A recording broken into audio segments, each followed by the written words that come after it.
Lockdown से पहले गीता के घर का नजारा कुछ ऐसा था कि रोहन ऑफिस जाता था और शिविन स्कूल। जिनके घर से जाने के बाद गीता काम खत्म करके बाकी समय आराम करती थी। लेकिन लॉकडाउन के बाद ऑफिस और स्कूल घर में ही खुल गए और इससे गीता का हाल वो तो आपको देखने में ही मजा आएगा। शिविन, ओ शिविन, महाराज उठने के लिए क्या 21 तोपों की सलामी लेंगे? अरे बिस्तर से बाहर निकल, ऑनलाइन क्लास स्टार्ट होने वाली है। अरे तुम भी हद करती हो, स्पीकर की तरह चिल्लाने की क्या जरूरत है? दिख नहीं रहा मेरी कॉन्फ्रेंस चल रही है। अब कैमरा और स्पीकर ऑन कर रहा हूं, मुझे कोई शोर नहीं चाहिए। इस पर जैसे ही रोहन लैपटॉप का कैमरा और स्पीकर ऑन करता है तभी कुकर की सीटी बजती है। करा लो अब इसे चुप। लॉकडाउन नहीं हुआ, मेरी मौत का फरमान जारी हो गया। दोनों बाप बेटे ने नाक में दम किया हुआ है। ऐसा बोलकर गीता वहां से शिविन के कमरे में पहुंच जाती है, जहां शिविन अभी भी सो रहा होता है। ओ आलसी, अब अगर 5 मिनट में नहीं उठाना तो आज तेरा गेम और यूट्यूब कैंसिल। माँ की बात सुनकर शिविन बिना 1 मिनट गंवाए उठ खड़ा होता है। उठ गया, अभी नहाकर भी आता हूँ।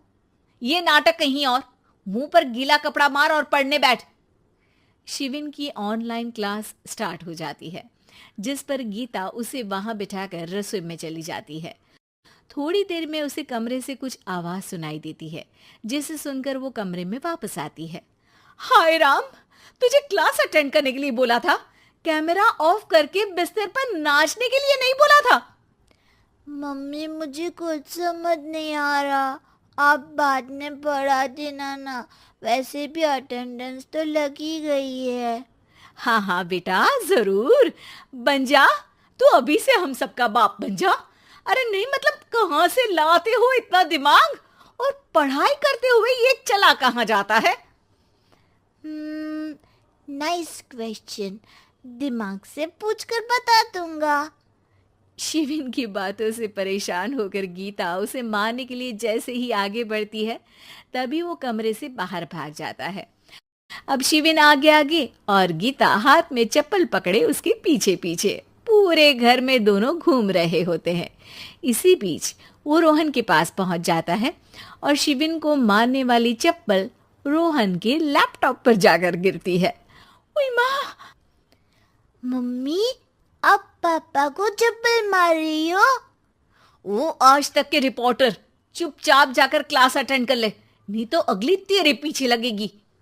इस पर शिविन वहां से चला जाता है, जिसके बाद रोहन गीता से कहता है, इस सर्कस के लिए कुछ बोलना चाहोगी? अरे क्या करूं, जब से तुम दोनों घर में रहने लगे हो, घर अपने आप ही सर्कस बन गया है और मैं तुम्हारी नौकर। कभी बेटी को संभालो तो कभी बाप के नखरे उठाओ। इन्हीं सब उथल पुथल में दिन बीतते रहते हैं, जिसमें हर रोज घर के अंदर कुछ नया सियप्पा खड़ा मिलता है, जो ज्यादातर शिविन और रोहन के ऑनलाइन स्कूल और ऑफिस से रिलेटेड ही होता है। एक सुबह, शिविन चल उठ, आज की क्लास जल्दी है। कैमरा ऑफ करके आप अटेंड कर लो। अरे ऐसे छित्तर पड़ेंगे, दादी नानी सब एक साथ याद आ जाएंगी। गीता की लाख मशक्कतों के बाद क्लास तो खत्म हो जाती है, लेकिन उसके बाद शिविन फोन इस्तेमाल करते हुए इंस्टाग्राम रील बनाने लगता है। रसोड़े में कौन था? तुम थी, मैं थी, कौन था? कौन था? हाँ, मैं गरीब हूँ। अरे ओ गरीब के बेटे, आजा, मैं बनाती हूँ तुझे गरीब। मैं बताती हूँ रसोड़े में कौन था। पढ़ाई करने बोलो तो इनकी माँ मर जाती है, और ये पागलपंतियां जितनी मर्जी करा लो।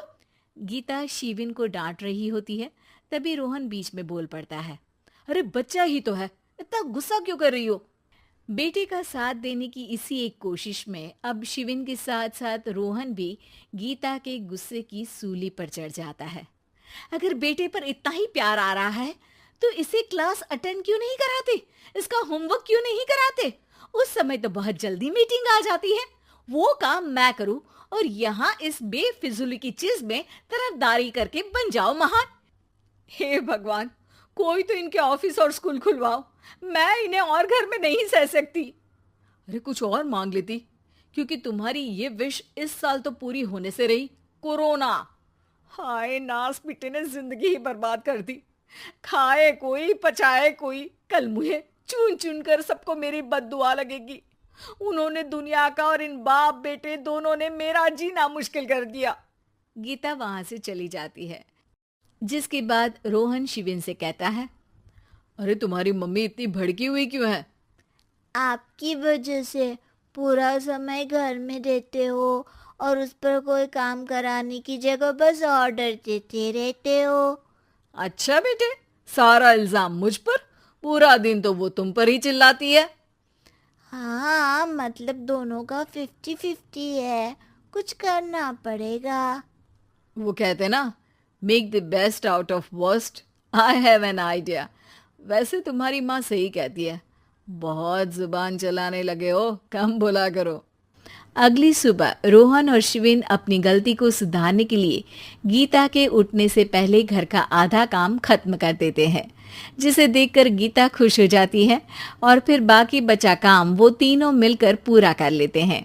जिसके बाद अब वो सब मिल बांट कर हर काम में एक दूसरे की मदद करते हुए लॉकडाउन का मजा लेने लगते हैं।